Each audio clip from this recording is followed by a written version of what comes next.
Assalamualaikum warahmatullahi wabarakatuh. Perkenalkan, nama saya Umur Ruqaiyah, semester 5 Prodi PAIB dari Sekolah Tinggi Ilmu Tarbiyah Al-Fatah, Sleman. Yang saya hormati Bapak Nurdi SAG MPD selaku dosen pengampuh mata kuliah Sejarah Pendidikan Islam. Dalam video kali ini saya berkesempatan memaparkan tugas makalah saya yang bertemakan tentang implementasi Undang-Undang Pesantren Nomor 18 Tahun 2019. Latar belakang: Indonesia sebagai negara demokratis memberikan jaminan bagi setiap warga negara untuk bebas memeluk agama dan beribadah menurut agamanya, serta memilih pendidikan dan pengajaran dalam satu sistem pendidikan nasional yang meningkatkan keimanan dan ketakwaan serta akhlak mulia dalam mencerdaskan kehidupan bangsa, sebagaimana disematkan dalam Undang-Undang Dasar Negara Republik Indonesia tahun 1945. Selanjutnya, yakni karakteristik pesantren di Indonesia. Awalnya pesantren hanya mengajarkan kitab kuning kepada santri dengan bimbingan kiai. Proses pengajaran meliputi metode tradisional seperti sorongan dan tandongan. Pengajaran dan pedagogik modern mulai mempengaruhi metode pengajaran di pesantren ketika masyarakat mulai menuntut pengembangan metode ajar di pesantren. Beberapa pesantren mulai mengembangkan kurikulum mereka dengan memasukkan kurikulum nasional seperti matematika, sejarah, bahasa Inggris, dan ilmu keagamaan. Untuk mengimplementasikan kurikulum nasional, banyak pesantren membuka sekolah formal swasta seperti SMP atau SMA di pesantren. Sementara itu, sejak 2014 pemerintah telah mendorong pesantren untuk menggunakan kurikulum nasional. Akan tetapi, tetap saja, lebih dari setengah pesantren di Indonesia hanya mengajarkan kitab kuning dan menggunakan metode ajar tradisional. Mereka dikenal sebagai pesantren informal atau tradisional. Munculnya Undang-Undang Pesantren. Partai Kebangkitan Bangsa adalah partai politik Islam dan saluran politik Nahdlatul Ulama. Pada tahun 2016, PKB mengajukan RUU berjudul Pendidikan Madrasah dan Pondok Pesantren. Karena PKB, NU, dan pendukungnya memahami bahwa Undang-Undang Sistem Pendidikan Nasional Nomor 20 Tahun 2003 tidak mengakomodasi potensi bawaan dan peran pesantren dalam pengembangan masyarakat. PKB dan NU memberikan dukungan kuat terhadap pencalonan Joko Widodo pada pemilihan presiden tahun 2014. Maka beberapa program yang mendukung komunitas pesantren muncul pada saat masa jabatan Presiden Joko Widodo.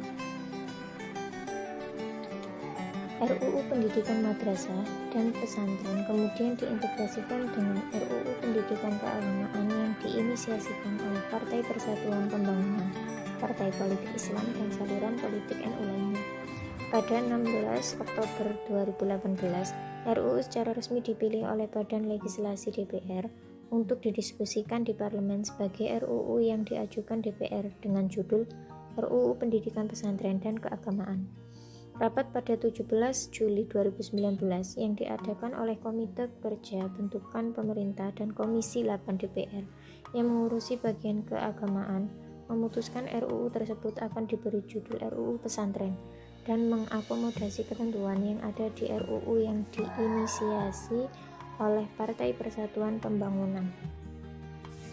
Pada versi akhirnya, Undang-Undang Pesantren Nomor 18 Tahun 2019 hanya terdiri dari 9 bagian dan 55 pasal, jauh lebih sedikit daripada rancangan sebelumnya yang terdiri dari 169 pasal dan 10 bagian. Di bawah ini adalah gambaran tabel struktur Undang-Undang Pesantren Nomor 18 Tahun 2019 yang terdiri dari 9 bagian dan 55 pasal. Ringkasan isi dari Undang-Undang Pesantren Nomor 18 Tahun 2019. Dewan Perwakilan Rakyat Republik Indonesia dan Presiden Republik Indonesia menetapkan Undang-Undang tentang Pesantren. Pasal 1 Ketentuan Umum. Dalam undang-undang ini yang dimaksud dengan pondok pesantren adalah lembaga yang berbasis masyarakat dan didirikan oleh perseorangan, yayasan, organisasi masyarakat Islam atau masyarakat yang menanamkan keimanan dan ketakwaan kepada Allah SWT.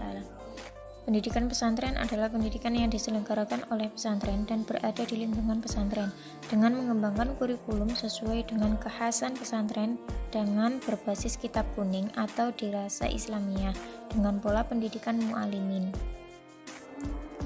Pasal 2-4 Asas, tujuan, dan ruang lingkup. Penyelenggaraan pesantren berdasarkan ketuhanan yang Maha Esa, kebangsaan, kemandirian, kebudayaan, kemaslahatan, multikultural, profesionalitas, akuntabilitas, berkelanjutan, kepastian, dan hukum. Pesantren diselenggarakan dengan tujuan A. Membentuk individu yang unggul di berbagai bidang yang memahami dan mengamalkan nilai ajaran agamanya. B. Membentuk pemahaman agama dan keberagamaan yang moderat dan cinta tanah air. C. Meningkatkan kualitas hidup masyarakat yang berdaya dalam memenuhi kebutuhan pendidikan. Ruang lingkup fungsi pesantren meliputi pendidikan, dakwah, dan pemberdayaan masyarakat. Pasal 5-46 tentang pendirian dan penyelenggaraan pesantren. Bagian 1. Umum. Pesantren harus memenuhi unsur paling sedikit, yakni kiai, harus ada santri yang bermukim di pesantren, harus ada pondok atau asrama, harus ada masjid atau mushola, kajian kitab kuning atau dirasa Islamiyah dengan pola pendidikan mu'alimin. Bagian 2. Pendirian. Pesantren didirikan oleh perseorangan, yayasan, maupun organisasi masyarakat Islam. Pendirian pesantren wajib memenuhi syarat di bawah ini. Yang pertama yakni berkomitmen mengamalkan nilai Islam berdasarkan Pancasila, Undang-Undang, serta Bhinneka Tunggal Ika. Memenuhi unsur pesantren dan memberitahukan keberadaannya kepada kepala desa atau sebutan lain sesuai dengan domisili pesantren, dan juga mendaftarkan keberadaan pesantren kepada menteri. Bagian ketiga, penyelenggaraan. Penyelenggaraan pesantren dilaksanakan dengan tetap menjaga kekhasan atau keunikan tertentu yang mencerminkan tradisi, kehendak, dan cita-cita serta ragam dan karakter pesantren. Bagian keempat, fungsi pendidikan. Fungsi pendidikan pesantren ditunjukkan untuk membentuk santri yang unggul dalam mengisi kemerdekaan Indonesia dan mampu menghadapi perkembangan zaman. Pesantren menyelenggarakan pendidikan formal atau non-formal. Pendidikan formal meliputi pendidikan pesantren jenjang pendidikan dasar, menengah, dan tinggi. Pendidikan non-formal berbentuk pengkajian kitab kuning. Bagian kelima, pesantren dalam fungsi dakwah. Fungsi dakwah oleh pesantren meliputi A.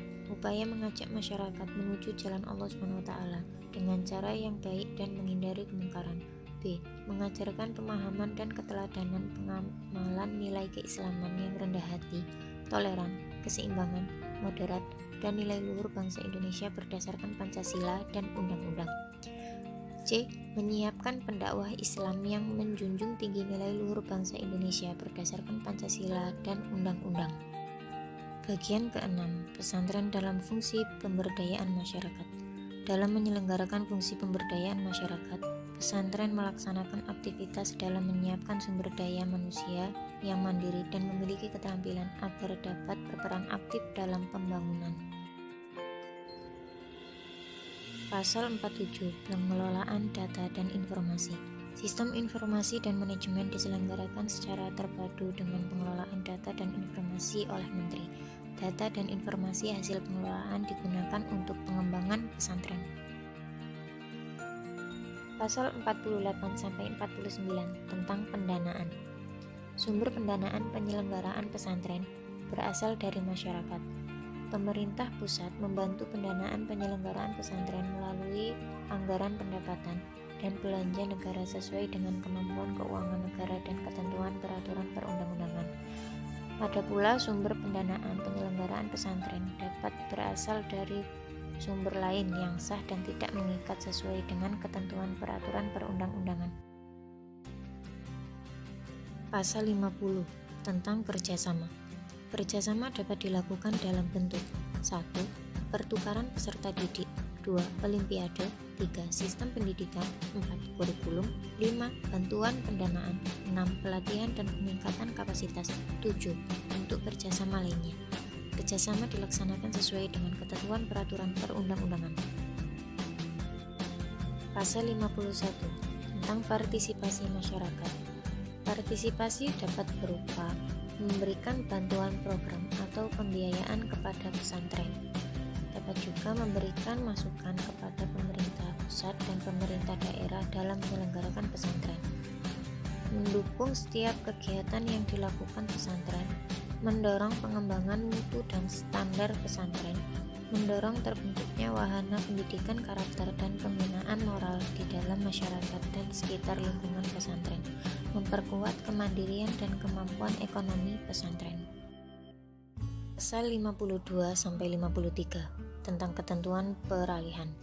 Pada saat undang-undang ini mulai berlaku, semua peraturan perundang-undangan yang mengatur mengenai penyelenggaraan pesantren dinyatakan tetap berlaku sepanjang tidak bertentangan atau belum diganti dengan peraturan yang baru berdasarkan undang-undang ini. Pasal 54-55 Penutup. Peraturan pelaksanaan dari undang-undang ini harus ditetapkan paling lama 1 tahun terhitung sejak undang-undang ini diundangkan. Pemerintah pusat harus melaporkan pelaksanaan undang-undang ini kepada Dewan Perwakilan Rakyat paling lama 3 tahun terhitung sejak undang-undang ini diundangkan. Baik, cukup sekian, semoga bermanfaat, dan terima kasih bagi yang sudah menyimak video presentasi saya kali ini dari awal hingga akhir. Mungkin ada kurang lebihnya, saya mohon maaf. Wassalamualaikum warahmatullahi wabarakatuh.